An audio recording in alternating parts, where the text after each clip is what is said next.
Hey everyone, welcome to 5 More Minutes, the show where two friends relive their childhoods, or in some cases, learn about everything they missed out on. I'm Kendra. And I'm Scott, and we're having a nice little holiday weekend here. It's a Monday.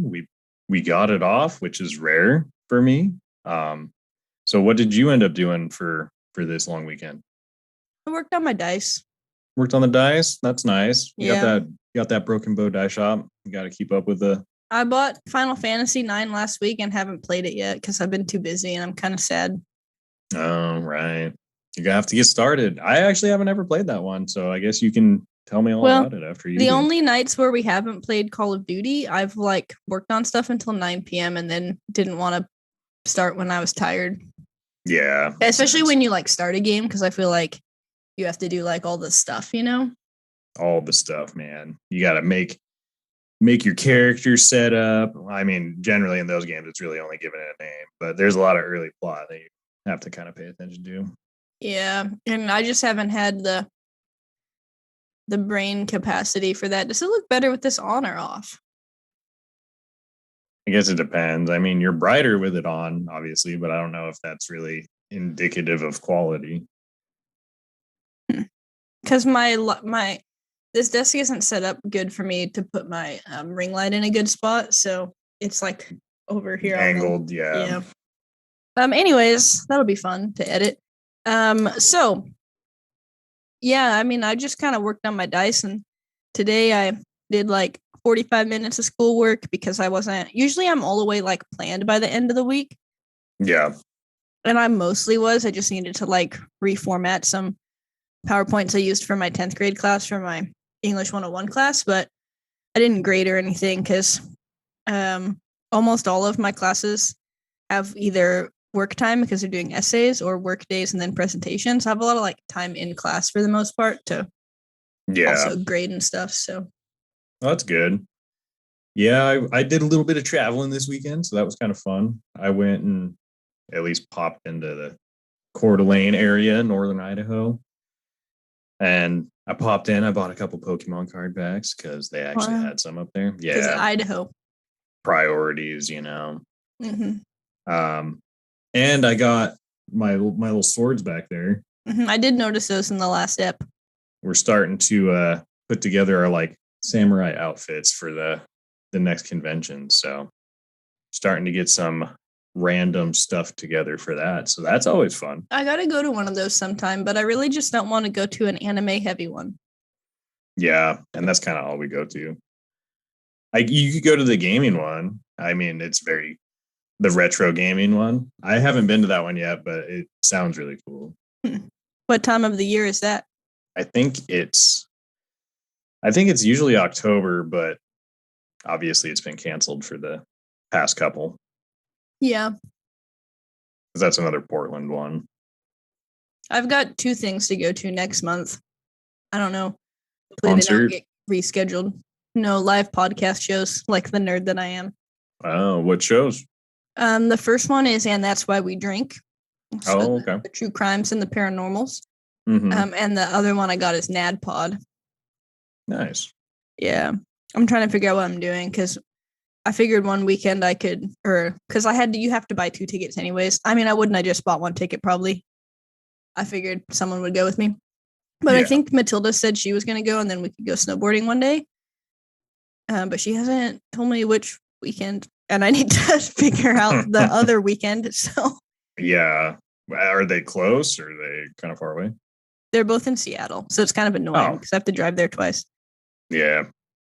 And I was going to just use half days, but I just took 2 days off because I mean, you have to drive and I'd have to bring my dog to my parents and it would be hard to do with a half day. Every time that I try to have good intentions and I'll be like, oh, I'll spend half my day driving and then I'll work a half day. It never works out. You're always so unfocused when you get back and the last thing you want to do is actual work. We're just really short subbed. So I don't I felt bad. Yeah. I don't know. Man, you gotta do it sometimes. I mean, yeah. It's a bold new world. They're gonna have to get things figured out. Yeah. I mean, we were already short subbed before. I mean, like when I was subbing for them a few years ago, they were already short subbed. So now it's like, Yeah, exactly. now it's like extra. Mm-hmm. But you know, So that's it's all always right. fun. I've been covering during my prep a couple times a week to get that extra cash, you know? Get that money, make the money. Oh yeah. Nice. Well, it's been a whole week since our last segment of Letters with Greta showed up. So people are gonna have to let us know what you thought of that. That's true. Because we'll have future ones down the line. So hopefully they're you enjoyable. know, unless something happens to Greta. I don't know. Yeah, hopefully if one of those, maybe they accidentally throw a can of soup instead of a potato and it hits her in the temple. But I mean, hopefully not. I mean, we need her to keep writing it. So. Yeah. And I mean, you guys could write in too. I mean, we could have letters from Greg as a segment. Yeah. I mean, you want to send me your shopping list and I'll read it off for you to remember. I'll do that. Yeah. Whatever. And then you can listen to us when you're in the store. And when you get to the part where we're reading your list, you can be like, oh yeah, gotta go get this, you know? Oh yeah. That's right. I do need milk this week. That should be our new marketing technique. Yeah. Because we will include memos and notes to yourself in our podcast. We'll timestamp them for you so you can listen to them. Yeah, every once in a while we'll be like, don't forget to wash your hands, kids. That's right. Well, I guess we could jump on into this one. Jump on in. You know, it's the last Thursday of the month. I mean, it's not right now, but it is right now. It is, if you know what I'm saying. It is right now. If you followed that. Yeah, prove me otherwise. And I'm really upset. I wanted to watch the second Dungeons and Dragons movie, and I could only find it on DVD. I swear I watched it on like YouTube, but it's not there anymore. And obviously, it wasn't like available for Prime, and all the shipping is like delayed. So it wouldn't have made sense. We would have had to have like watched it on my computer and like screen shared it or something to like watch party. Yeah, I even, you know, tried to search deep within to find it somewhere available, and I just couldn't find it. So, you know, that is my goal. We will watch that. At some point we will watch Wrath of the Dragon God, and at some point we will watch the Book of Vile Darkness, which is the third one, which is a British one. So or the UK one, so I might have to get a UK DVD player because they don't work like that, you know. That's rough. Yeah, they're formatted for different disc players, and so weird. You know, if I had like a PlayStation 5 from the UK, it would work on that, but I don't. True. Yeah, so can't do it unless you get the right thing to play it on, and that's a big sad. Big sad. But and so let me just tell you, I can't remember what it's called. There was another movie that kept popping up, and it was something really weird. And I watched the trailer and I was like, this is honestly like really, really weird and kind of, I don't know why isn't it popping up? It was like Dungeons and Dudes or something. I feel Dungeons and Dudes. Oh, hasn't Keaton told us about that? Yeah, it is the one Keaton was talking about. And I was like, well, maybe we'll just watch this. And it seems to have like two different names because Dudes and Dragons. Dudes and Dragons, yeah. And so maybe we'll watch that at some point. But I decided to go with this animated Dragonlance, as you'll see, last minute. Like literally was gonna send you a link for Dudes and Dragons, and then was like, actually, let's watch a cartoon. Yeah. And I did watch a trailer for Dudes and Dragons, and it is very odd. Is it all you hope for? It sure, yeah. So funny story. You sent me this link for this movie. I loaded it up, and I saw that logo, and I was like, that is so familiar to me. And I was like, wait, do I know this? And I looked up who I thought the mage character was, and it was. I have read some of these books. Look at you. Yeah, Raceland Magier. I read specifically a lot of the ones about just him and his brother. So once I saw that, I was like, whoa, this is like very nostalgic. I think I was reading these in like 6th grade, so it was like 20 years ago. Nice. So Yeah. let us use that to segue into the background information of the Dragonlance, because some of this is not movie specific; it's Dragonlance specific. But Dragonlance, Dragons of Autumn Twilight, is a 2008 animated film based on the D&D Dragonlance setting, distributed by Paramount Pictures. The film combines traditional 2D animation and CGI and was released straight to DVD. I have some issues about some of that we will talk about later. Yeah, same. Especially for a 2008 movie. So the creation of Dragonlance. Dragonlance is a shared universe that was created by Laura and Tracy Hickman, and expanded upon by Tracy Hickman and Margaret Weiss. I'm not sure. Mm-hmm. Under the direction of TSR, which we know is now Wizards of the Coast, into a series of fantasy novels. They conceived Dragonlance while driving in their car on the way to TSR for a job interview. And eventually, after they were hired, they gathered a group of associates to play D&D, with the game they were playing taking place in Dragonlance.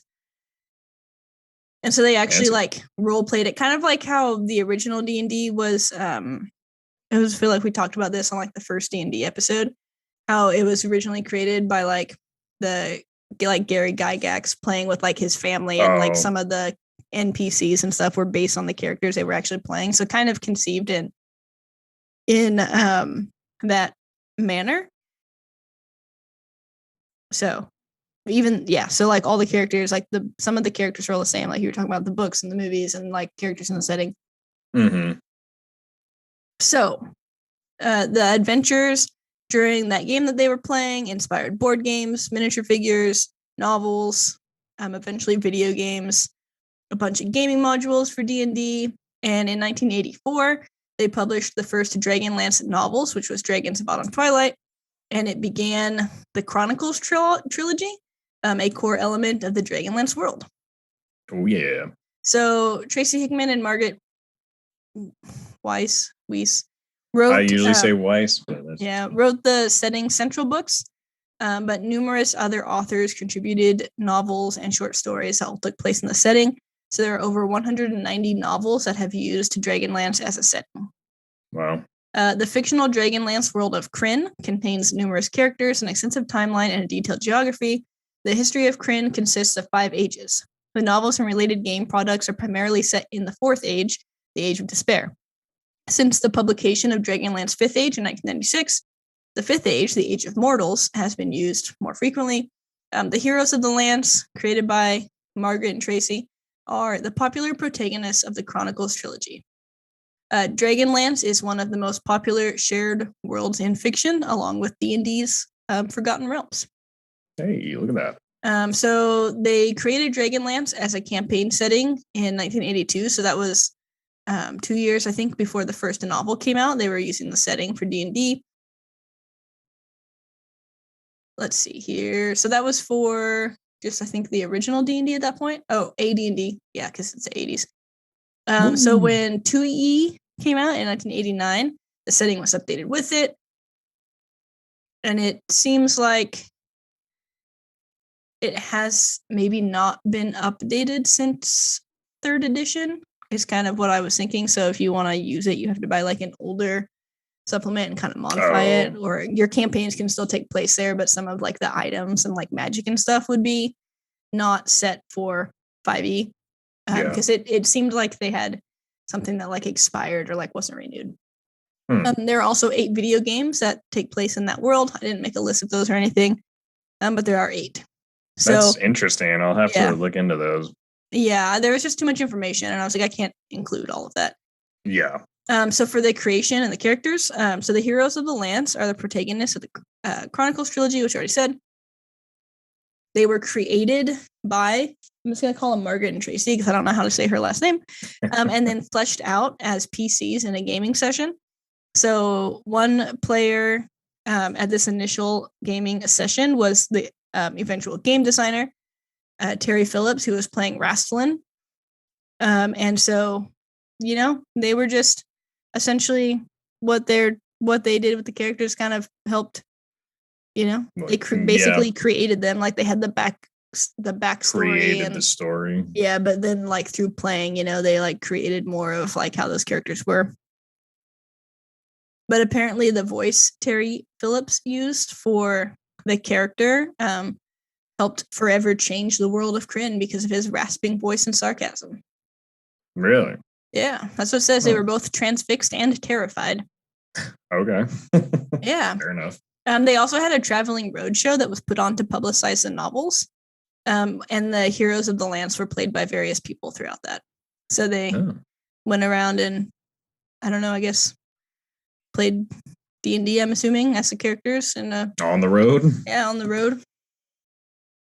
But yeah, so that's kind of like the background of Dragonlance as a whole. Yeah. There's a lot of people involved, so I only like noted a few people. The director was Will Mugniot, who is Mugniot. Meugniot. Okay. Who is mostly a storyboard director and artist. This was like the first thing he had directed, and there was only a few things listed, so not a real big director type of guy. Yeah. The screenplay adaptation was written by George Straighton, and he had worked on like a lot of stuff. It looked like Star Trek, Transformers. I also think Xena. I didn't scroll back all the way, but I saw that mentioned somewhere, and it would correspond with the other chick. But he's worked on like a lot of stuff as like different types of producers and stuff.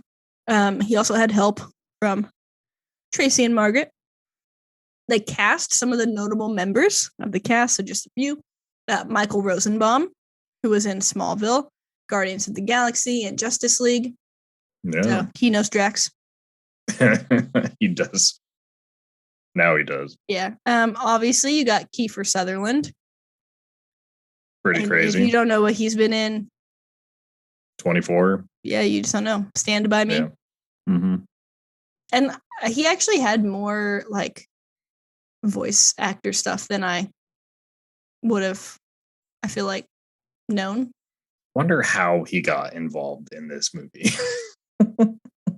I don't know. Like is he like one of those like nerdy actors that we just don't really know about? Well, I did read something that said he was like very concerned about like he wanted to learn like as much as he could kind of about the setting and stuff because he was concerned he would like say things wrong.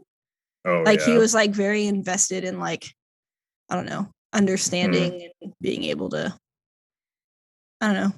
All right, fair enough. Yeah, we don't know. And then you had Lucy Lawless, who was Xena in Xena Warrior Princess. So I feel like that's a big name. But that was the only thing I noted. My sister used to watch that show, but it wasn't one that I paid as much attention to as Murder, She Wrote or Walker, Texas Ranger. So I don't know what that says about that. And then the biggest name probably is Fred Tatuskiore. He had 847 actor credits. Wow. 847. Well, how come I don't know who he is then? I don't know, man, but he's been in a lot of stuff. Like is it just like minor roles? No, he's like a voice actor, so I think you just don't know him. Like he's been in like 96 episodes of Family Guy. And there are some shows I haven't heard of. Teen Titans Go. Oh yeah. Looney Tune. He like in newer versions of Looney Tune cartoons.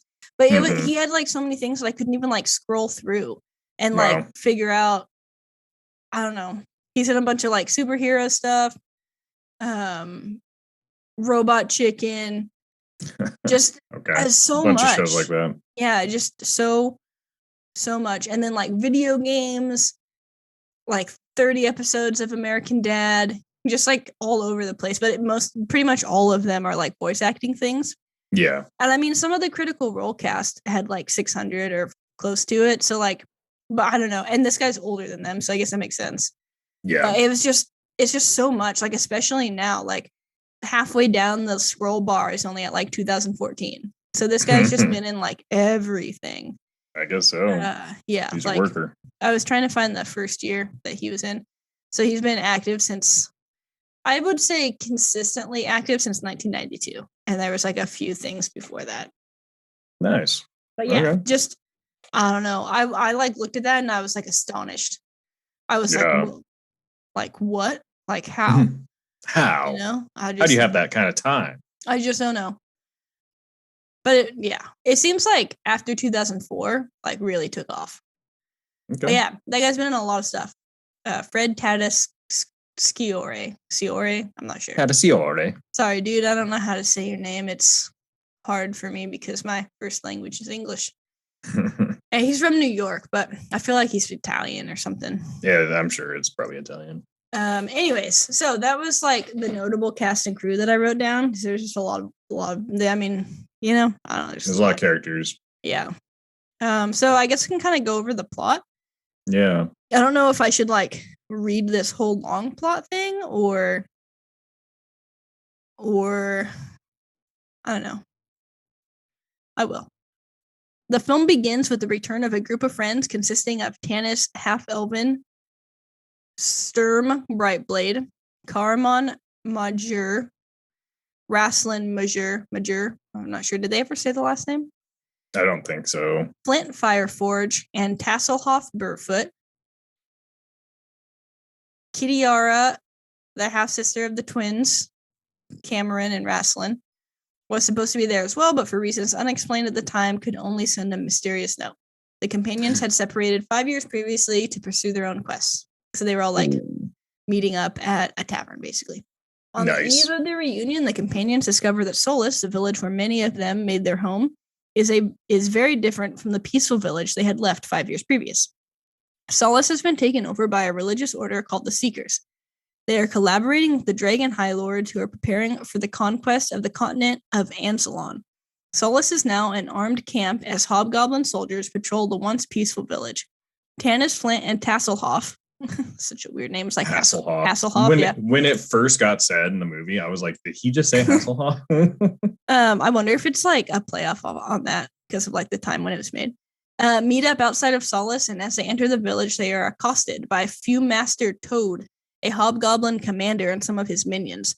Forced to fight, the threesome kill Toad's minions and continue to the inn of the last home to meet up with their friends, and as circumstance would have it, 2 barbarians, Riverwind and Goldmoon. Kitiara is absent, that's repetitive. Anyways, that's when they discover that she's not coming. The companions soon discover that the Seekers are searching for a blue crystal staff. When Hederick, a seeker, is accidentally burnt when Riverwind pushes him into the fireplace, Goldmoon heals him with her blue crystal staff, a holy artifact of the goddess Mashaki. Is that how they were saying it? No, Mashakal? Which possesses healing powers. Upon seeing Goldmoon with the item he had been searching for, Hederick calls the guards, causing the companions to flee Solace. Unknown to them at the time, this pulls the companions into a great struggle against the goddess Takisis, Jesus, the Queen of Darkness and leader of the enemy forces. Oh, yeah. I also thought it was really cute how the one little guy was like hanging out with the kids for story time. Oh, yeah, the little Tasselhoff. I told you I could not remember like who was who. Like I don't know. But anyways, Tasselhoff Barefoot. The companions cross a nearby lake by boat in their escape. One of them did not want to go on the boat though. The dwarf, yeah. Yeah. And Raslin notes that the constellations known as the Valiant Warrior and the Queen of Darkness, representations of the true gods Paladine and Takisis, are absent from the sky, which he claims means that the 2 gods, the heads of good and evil respectively, have come to Krynn. The next day, that whole little thing that you just read, I didn't ever hear that in the movie. Yeah, they were talking a lot about the gods, but I don't know if they were talking about it enough to give us like all of the information. It was really like some of the voice lines were like mumbled like this. It was really hard to tell what they were saying. Yeah. I don't know. Anyway, that's the next day the group is attacked by Draconians. These creatures are numerous among the Dark Queen's armies and often serve as foot soldiers. The companions are driven into the woods known as Darkenwood, where they encounter undead warriors who, upon seeing the staff, make them go to the Forest Master. The forest, which is like a unicorn. Was that the unicorn? The Forest Master. Yeah. And some of them had that on, like the elves, some of them had the unicorn on their stuff. I don't know if you noticed that. I did not. Yeah. Okay. The Forest Master charges the group to go to the ruined city of, how did they say that? It's XAK. XAK? Yeah. Zoc? Must Zoc. be with it's like a Z, right? Zoc Saroth to retrieve the discs of Meshakal, containing the teaching of the true gods and instrumental for the restoration of the faith in the true gods. After a trip on the backs of Pegasi, the companions enter Zoc Saroth and eventually meet some guilty dwarves, diminutive and stupid creatures. One of the dwarves, Bupu, leads them to the dragon Onyx, who is killed by the holy power of the blue crystal staff. When this happens, Goldmoon is consumed by its flame and presumed dead. However, they find her later resting at the foot of a statue of Meshakal, which now bears the blue crystal staff, having blessed Goldmoon with true clerical powers. The companions leave the discs of Meshakal, and Bupu also gives the ancient spellbook formerly belonging to the Archmage Fistinantilus to Rastalin, and then returns home to her fellow Gully dwarves. After returning to Solace to look for someone who might be able to read the discs and finding it occupied, the companions are captured by the evil armies, and along with an elf named Gilthanas, who is the old man telling stories in the tavern. Right.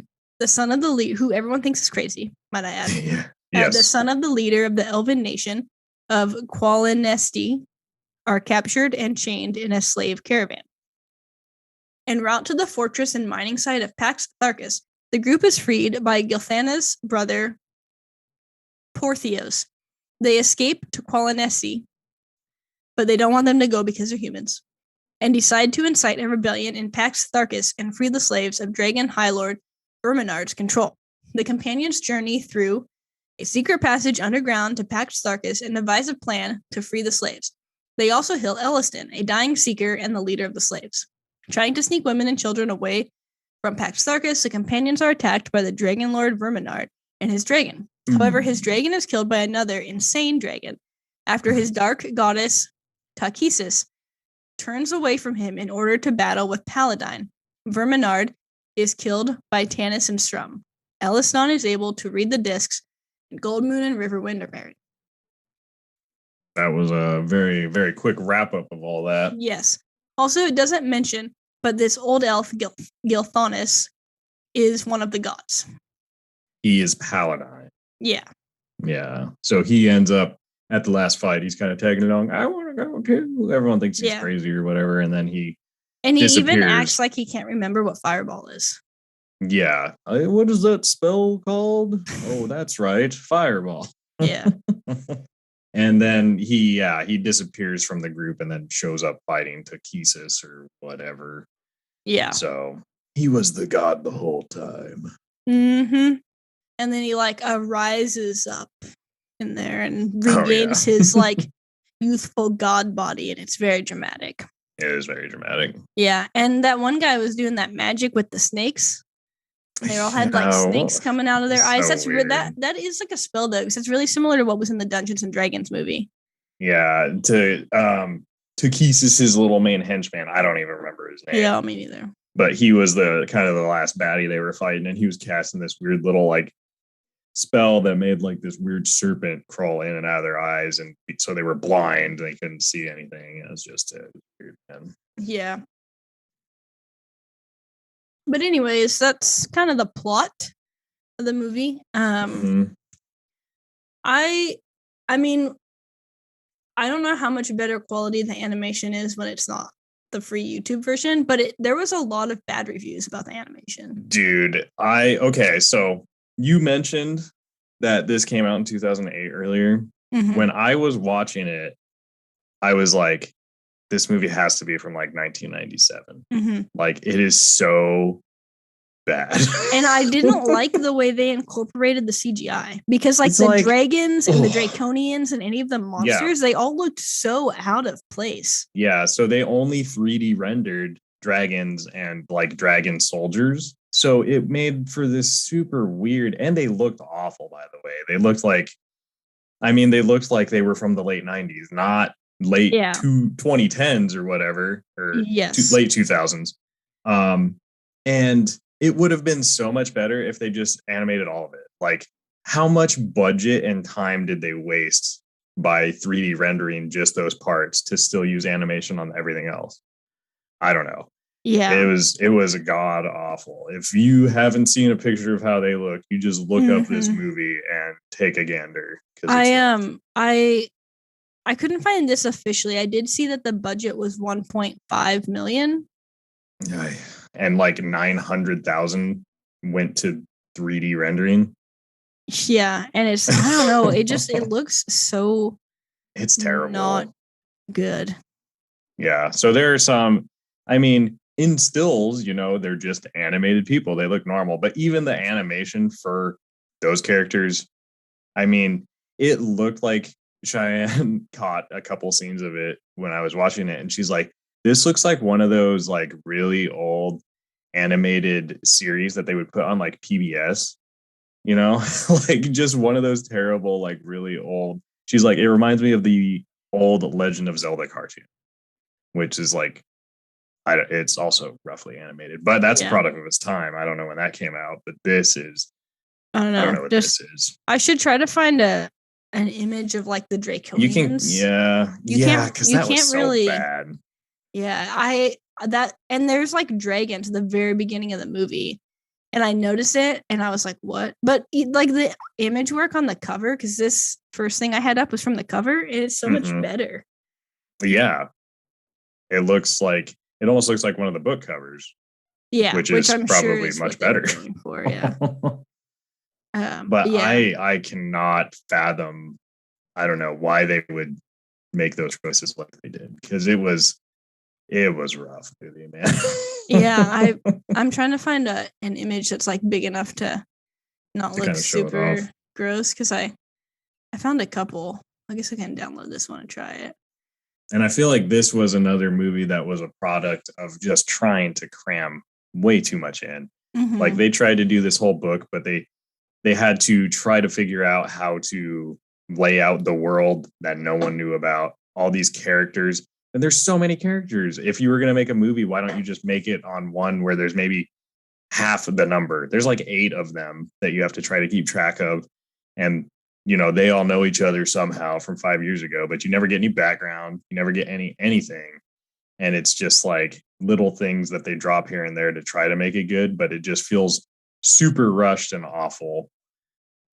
Oh yeah. So that is a scene straight from the movie. That's not doctored at all. It's just like straight. It's so bad. Like if you look at its head, like it's not great.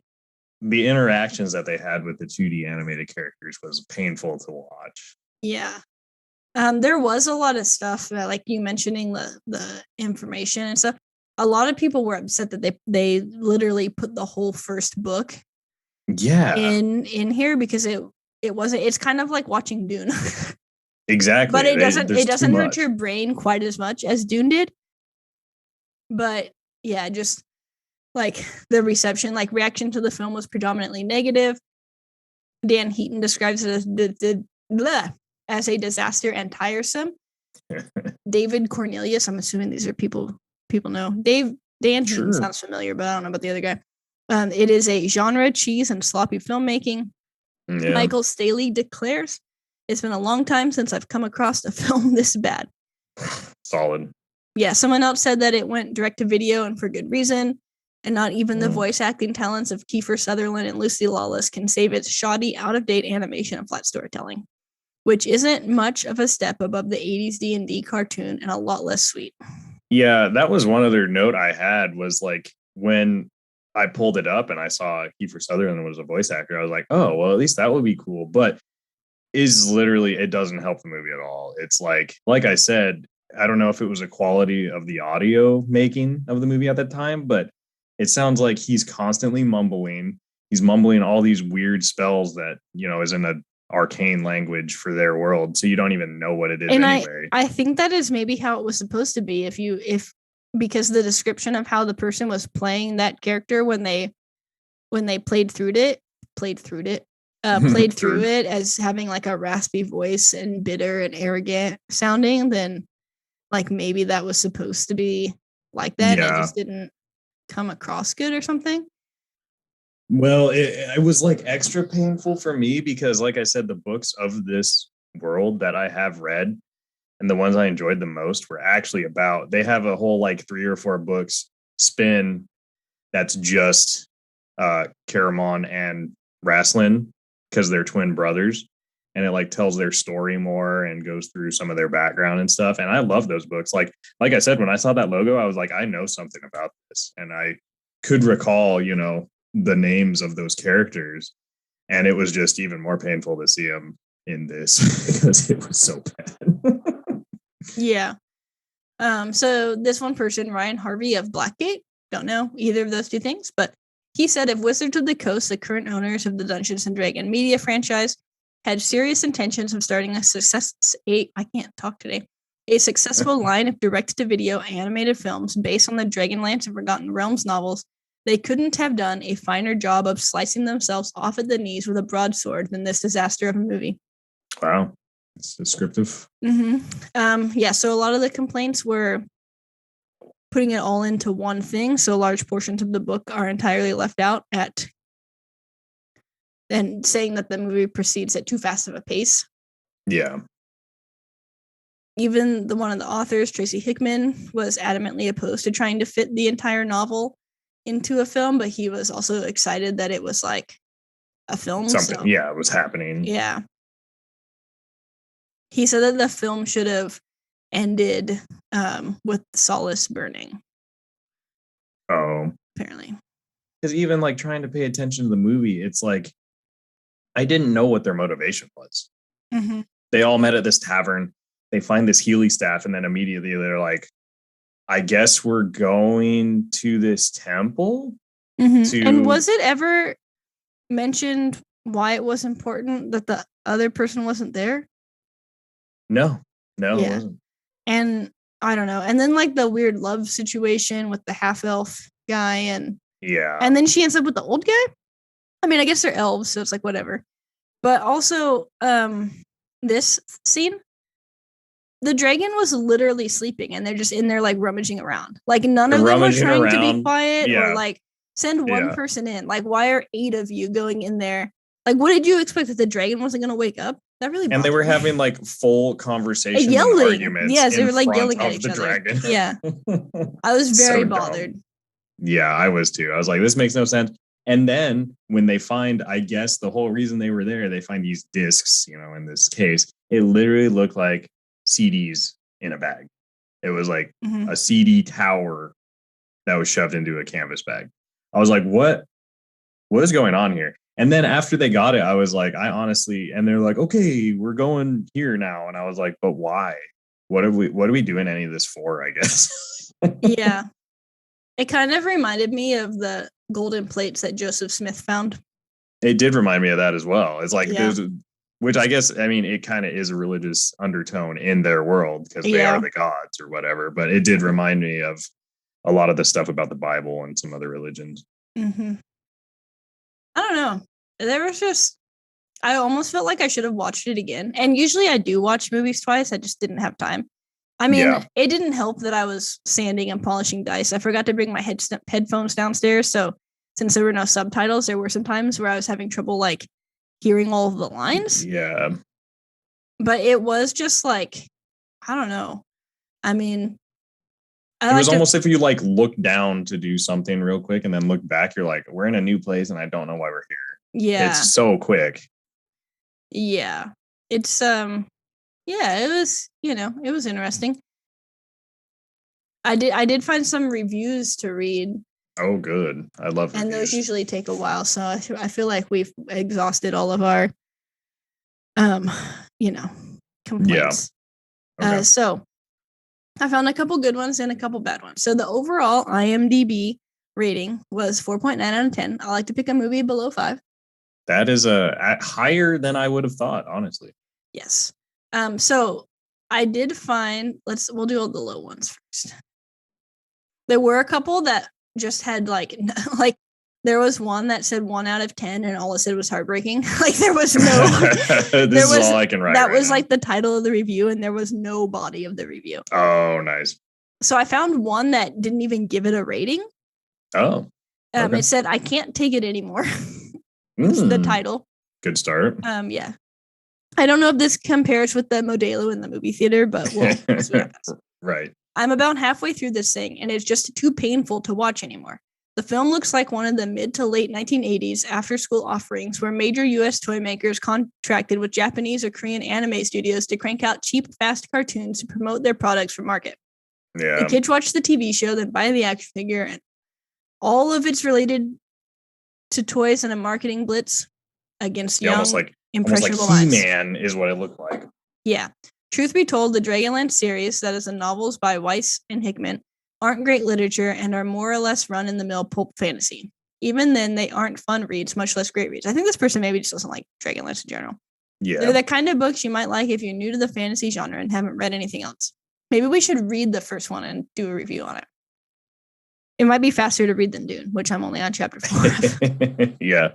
However, back in the day, so to speak, TSR put out some very high-quality game modules for their rules that really made Weiss and Hickman's mediocre and so-so books look like great fantasy fare. They were that well put together and presented. So seeing this thing makes a man furl his brow. I can't help but reflect back to Bakshi's Lord of the Rings effort from the 1970s. I don't like Bakshi and the cadre, is that how you say that? Yeah.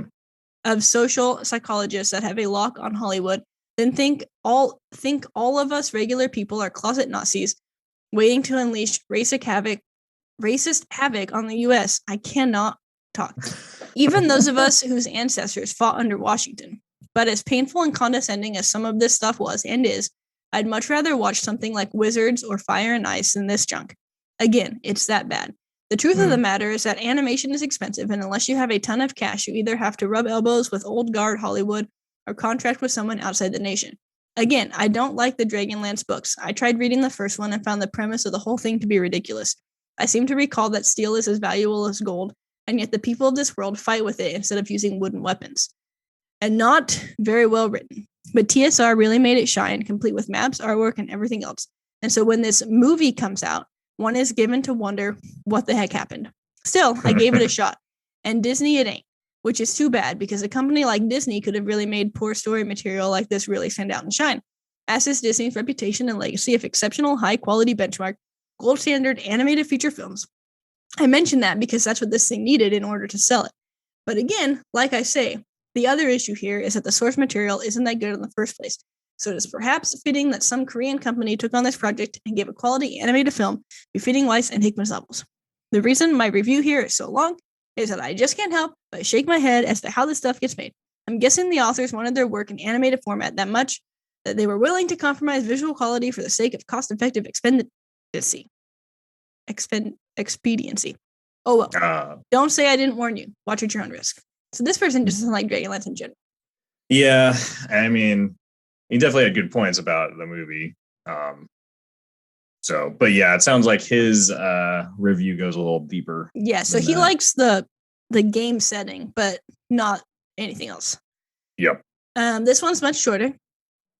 This one is a 1 out of 10. Unbelievably, ... is the title. First sentence, ... bad. For some reason, it seems that D&D movies are doomed into the hands of people with no imagination. I, for one, love D&D. I don't mind animations, and I'm okay with 3D animations, but this movie was none of these. It was a poorly made salad of all which wrecked a good deal of the main storyline's fun. All for what? Some have said it's better than nothing. Well, I'm just going to say that nothing is way better than this. Poor animation, lifeless voices, wrecked storyline, atrocious music, all in the digital age that produced Lord of the Rings. As a fan, I am appalled. 1 out of 10. Should be -1. Solid. Mm-hmm. Oh, but I will note the soundtrack actually was nominated for a Grammy. Really? Yeah. Wow. Yeah. And the soundtrack was by Carl Prusser. No, he did his best. Mm-hmm. All right. Well, let's do a couple 10 out of 10s. I don't think any of them are as long as the first How one. can there be a 10 out of 10? Oh, okay. They were all either like 1 out of a 10 or 10 out of a 10. I don't understand, but okay. Okay, so this one was reviewed like literally right after the movie came out. An excellent animated film based on the popular series of fantasy books. Oh, is this just a review on the trailer? I don't know. Okay. I have seen the trailer online. Now I had word choice people. Yeah. Now I had watched the film and I find this great animated film awesome in all caps with an exclamation mark. I would defy anyone to dislike this film or any other fantasy literary film like I do. And as I said a million times, I'm surprised and flabbergasted by the negative reviews I would see on the web. Verb tense. I thought the animation and casting are excellent. In this animated film, based on the popular series of fantasy books about 6 friends, a half-elf, a dwarf, a warrior, and his twin brother, a mage, a knight, and a Kendra, a person that looks like a mini elf. I wondered what that guy was supposed to be. Yeah. Have come together once again after spending 5 years searching for proof that the gods do in fact exist. Sadly, they unite amidst rumors of a growing evil and an impending war. But now, with horror and chaos looming on the horizon, the goal of their searches may finally be within their grasp in the form of a barbarian warrior princess bearing a mysterious crystal blue staff. A threat like none of them have seen to overtake their homeland. But if these heroes can stand against it, they will become legends. I had read the trilogy after I had seen the film. What? I feel like this person isn't a native English speaker, so I'm gonna. No, it could be. I know that it is a bit unorthodox to you, but that's me. And now, the Dragonlance Chronicles became one of my favorite fantasy trilogies. This person has to be a paid actor. Like, has to be. The movie reached out to them and they're like, here's $25. Please leave us a good review because we don't have any. I just clicked on their IMDb user profile, IMDb. Yeah. Their name is Ja_Kitty_71. So presumably this person was born in 71, which would mean they were almost 40 when they wrote that review. Their thing says, I love to read books. I am a literary woman and I'm a cat lover. I am also autistic, and I'm damn proud of it. Well, almost. My favorite animals are cats, deer, rabbits, foxes, and sea mammals. My favorite cartoon characters are Bugs Bunny, Tweety, Pepe Le Pew, Speedy Gonzales, Mickey Mouse, Donald Duck, and Betty Boop. As for movies, I'm an animation muff, mostly 2D, and I do love literary films, especially based on books I have. And then they proceed to list 200 of their favorite movies. Well, I think nostalgia might have played into your hands a little bit for this one. All right, so I got one more 10 out of 10. God, there's 2 of these? There were more. I just picked 2 of them. Okay. The epic tale told in animation. Well, what can I say? The title presents us with an adaptation of the first of the Chronicles trilogy. Stylized animation based on the comics gives a simplistic and childish result for this artwork. There are actually pieces of rendered animation mixed in with the normal cell shading, which provides a little excitement in places. Does it? Is that excitement to see a giant hulking weird mass of 3D animated garbage? Continue. Sorry. Overall, the quality of the drawing is well done. However, some of the action scenes appear hastily drawn. The soundtrack is above average and adds depth to the visual elements, but you won't remember much after the credits roll. A big surprise is in the cast of voices, which includes some very well-known actors. This is pleasing, and you can at least appreciate well-articulated dialogue. I love the Dragonlance novels, and they line the shelves of my walls, so I am biased. I will say, however, if you do love the novels and find the original D&D animated cartoons fun to watch with your kids, then you will enjoy this as a family experience and hopefully will provide your offspring with the desire to read the novels. Wait, what are the D&D animated cartoons? I don't know. It sounds like Kendra's got... Wait, there was a TV series called Dungeons and Dragons? I guess so. Why have I not heard of this? There are 27 episodes. We must find it and watch the whole thing. Oh, man, they're going to be so bad. They were made in the 80s. Well, at least they'll have a reason to be bad then. Not like something that was made in 2008. True.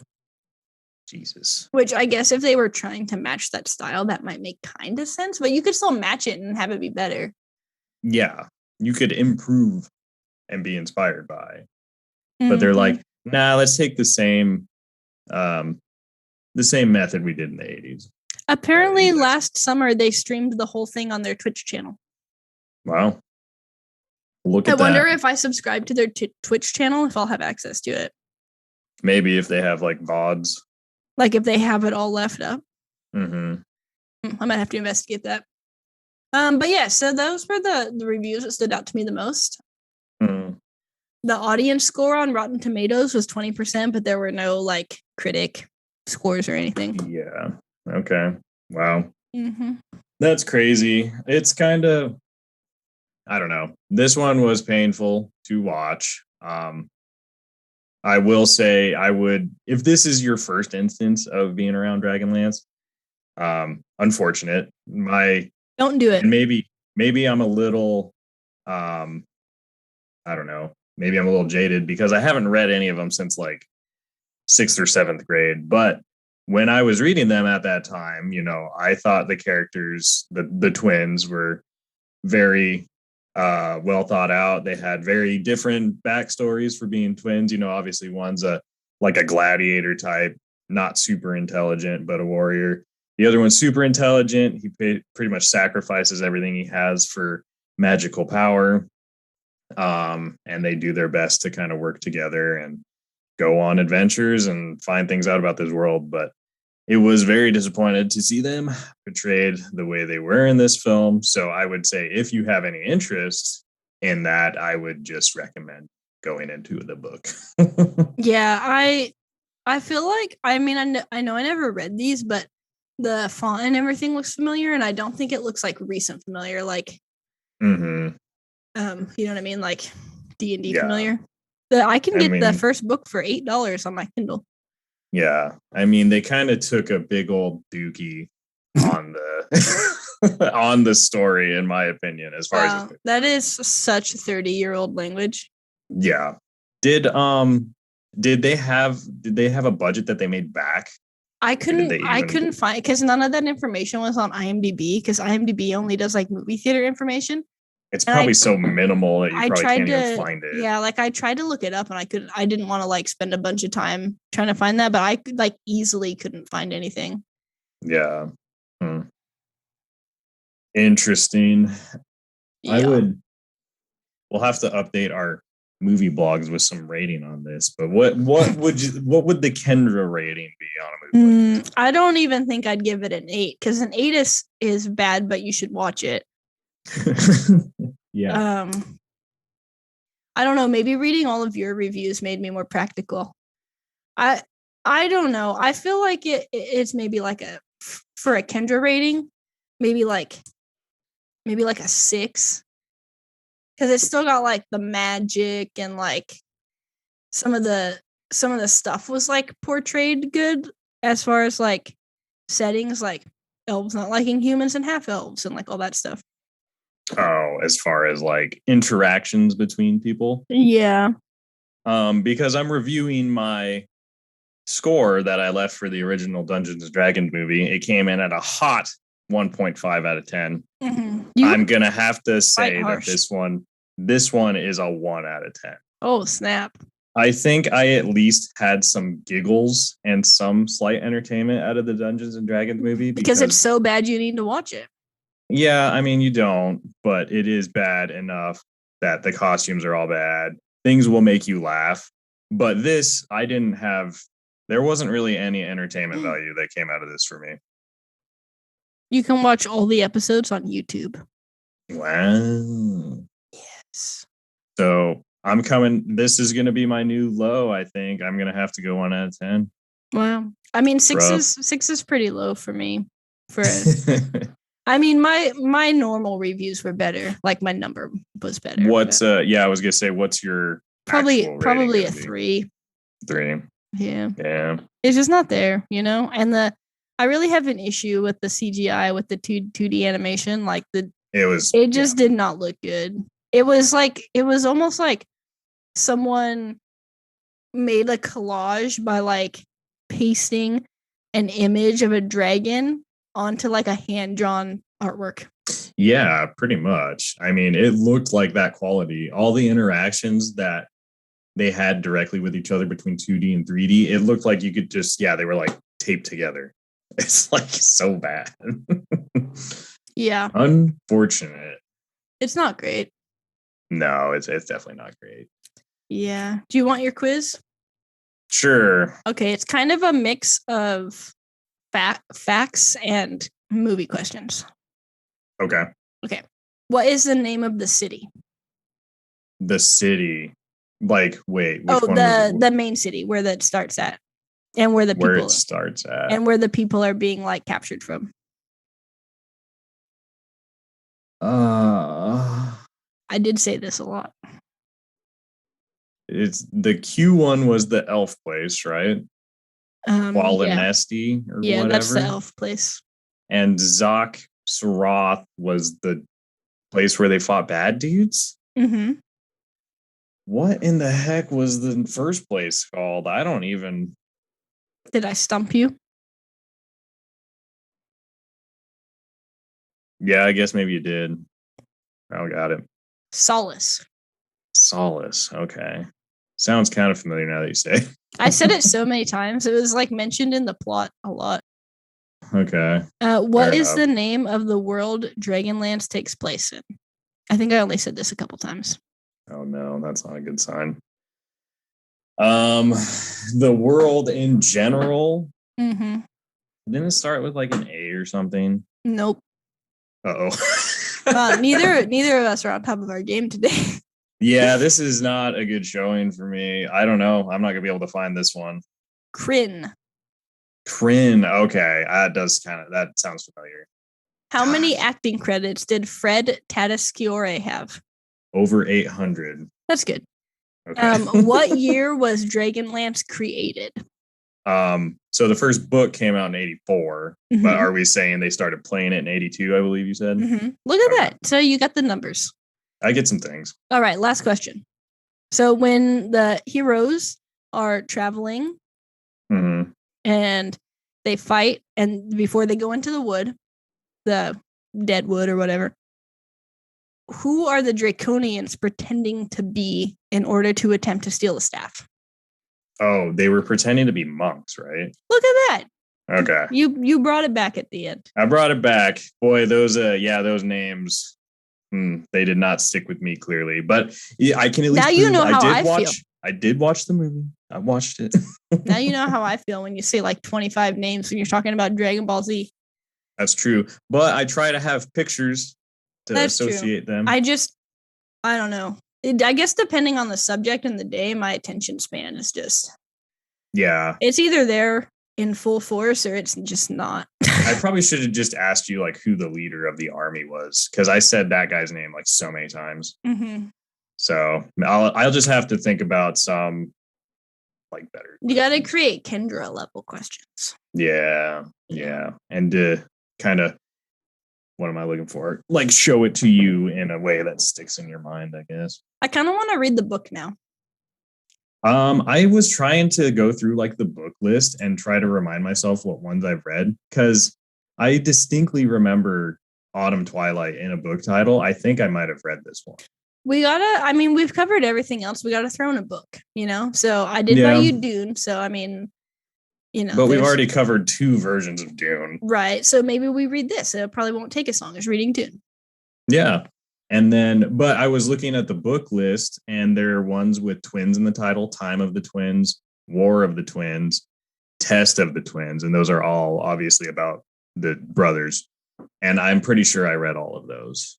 So that's where some of this was coming back to me. So I started reading weird books in middle school. So. Oh, yeah. This is when I read like Wheel of Time. I was reading these books. I was reading a whole bunch of like fantasy stuff. I feel like I skipped ahead of that. Like I read Harry Potter and then I just went to Tom Clancy. Like there was no like. Okay, we're going fantasy. I did read the Redwall series and I think that was it. Like I just kind of skipped. I did read Redwall too. Although there was a point in time where a lot of the fantasy novels I wanted to read were always like checked out and like back requested, and so I think I just because Percy Jackson or whatever. I don't know if that's. I never read those. Yeah, like there were some of those books that I like wanted to read, but they were just always checked out of the library, and so I gave up. Yeah, because even the public library, like they just were never. They were never there, Yeah, it's kind of crazy, but yeah, just looking at this novel list for Dragonlance is crazy. Yeah, there's so many. It's over 190. Damn. All right. Well. Shoot, anything else we didn't hit on besides how rough this was? I feel like they should redo it, but with like a better budget. Yeah. Or like instead of like if their goal was to recreate the 80s vibe, just don't. Maybe there's a reason we're not recreating that anymore. So let's move on. Yeah, for real. Mm-hmm. Yeah, I would agree. It could be an interesting thing to revamp. I mean, they're doing like a Wheel of Time. If you made it into a series and not a movie, you'd obviously have way more freedom because you don't have to pack it all in like that. I want to watch that, but I have never read any of the books. That's good stuff. I need to start watching it to see how much I remember, or if it's even like the same timeline or characters or whatever the heck. Wow. Yeah. I don't know, man. I don't know, man. Shoot. You got anything to plug? I don't think so. I think I'm plugged out. I don't like the way that sounds. Yeah, sometimes, I mean, I feel like I'm the questionable person, but you say a lot more questionable things than I do. Yeah, sometimes. Sometimes it do be that way, you know? I do. I'll just shout out, if you haven't listened to last week's episode yet, go listen to last week. I'm going to give Greta a shout out. She deserves it. Letters from Greta. Let her know that you're thinking about her, because unfortunately she does live in a closet. So, I mean, a pantry. A pantry, correct. Pantry. Yeah. So yeah, shout out Greta. Hope you're doing all right. Yeah. And we hope to hear from you soon. Yeah. How about you? What do you got plugged this week? I'm gonna plug myself again because that also sounds that also sounds bad. Because I am updating my dice shop tomorrow, the 28th at 1 p.m. Pacific Standard Time, I think. Very good. Yeah, and so you can find all of that at brokenbowdiceshop.com/shop. Go buy some dice. Yeah. Support us in whatever way you can if you're willing. Yeah. Mm-hmm. I'm going to have 8 regular sets and 6 to 8 sets of D6, I think. I can't remember. I haven't worked on those ones yet. But yeah, there's going to be lots of cool stuff. It's kind of like a combination of wintry flower theme and space theme. Oh, okay. Very nice. Get a little wintry type thing. Yeah, I did a couple that have like dried flowers, and then it kind of looks like cascading snow. Because nice. I'm all about that life, you know what I'm saying? Yeah. Get those aesthetically pleasing dice, man. Yeah. But yeah, so if you want to support us in our endeavor, you can find us on patreon.com/5mmpod, and maybe between now and the last episode, we have Patreon patrons who we're interacting with. But check that out. We've got 3 tiers. Scott worded them, so if you find issues, take it up with him. Exactly. You can check out our website, bit.ly/5mmpod, because we don't have money, so we're not paying for a domain yet. Yeah. And make sure you share us with all your peeps, you know, your friends and family, your friends who are more like family than your family, and your family who are more like friends and family. There you go. And, you know, like and subscribe wherever you listen to podcasts. Watch us on YouTube. Sometimes I check 3 days later and I'm the only person who has viewed it. Because I always view it the next morning and give it a thumbs up. And then I'll check back on like Sunday and it'll still say 1 view. And I'm just like, well, that was me. Heck yeah. So, you know, I put a lot of work into editing all this stuff, you know, so just listen to it everywhere. Yeah. And we're working on it. So come on. Yeah. Download our episodes, give us a rating and a review in whichever app you use, but especially on iTunes. I gave us a 5-star rating, but no review because that's weird. But yeah, so, you know, turn on your automatic downloads, turn on your notifications so that they release at 12 a.m., but I have the notifications turned on. I usually get notified around 7 or 8. So, you know, if you've got like a commute or you walk or you're going to ride your bicycle or whatever, you know, just like put in your earbuds, put on our podcast, and listen to us ramble about stuff that's not important. You can also find us on our socials at 5MMPOD, and you can tweet about us using the hashtag 5MMPOD and interact with Scott because he's the Twitter man. I don't even have access to that. It's all Scott. He's the Twitter man. I'm the Twitter man. I'm going to get you a shirt that says Twitter man on it. Twitter man, see me. Unless there's problems. Yeah, then don't. Yeah. Take it up with Mark Zuckerberg. Also, the creator of Facebook. Yeah. Well, Facebook owns Twitter, I think. Oh, do they now? I don't remember. Maybe I'm wrong. Who owns? I thought Facebook owns Instagram. But I thought that they also owned Twitter. Really? No, they don't. Okay. Jack Dorsey. There you go. Take it up with Jack Dorsey, baby. You can send us an email with topic suggestions, feedback. Send us your Dear Abby posts or your if you one of those things when you like meet someone and you don't talk to them and you want to meet, like you're like, oh, I saw you in the grocery aisle buying Captain Crunch. Oh, like, yeah, missed connections or whatever. Yes, that's what it was. Send us those. Send us your essay you want someone to peer review. Scott can help you out with like sidewalks and fire hydrant placement and all that sort of stuff. Yeah.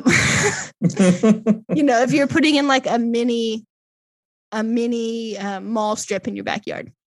Sure. To make it as close to real as possible, Sounds pretty cool. But anyways, send us an email. That's 5FIBE more minutes pod@gmail.com. And I think it's time for us to wrap this up and peace on out of here. You know what I'm saying? Yep. We're getting out of here. Clock out till next time. Thank you all.